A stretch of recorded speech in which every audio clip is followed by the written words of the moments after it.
Salut à tous, c'est le militant, le père fondateur de la RDN, le porte-parole.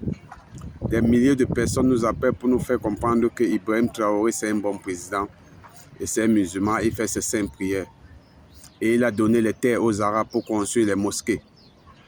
C'est la même erreur qu'a fait nos grands-parents il y a de cela 400 ans, en leur donnant les terres de construire les mosquées. Aujourd'hui, nous connaissons la guerre des religions qui s'impose en Afrique. Nous nous entretuons à cause de ces religions. Quand les Blancs arrivent, nous leur donnons les terres et construisent les églises de toute qualité. Quand les Arabes arrivent, on leur donne les terres et construisent les mosquées. Mais ce n'est ni lui, Ibrahim Traoré, ni moi qui allons payer la facture. C'est nos descendants 200 ans plus tard qui vont s'entretuer sur ces religions.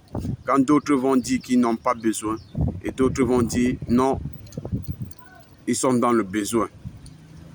Mais n'oubliez pas, quand les Arabes arrivent aux États-Unis, quand ils veulent construire, c'est des sociétés pour embaucher.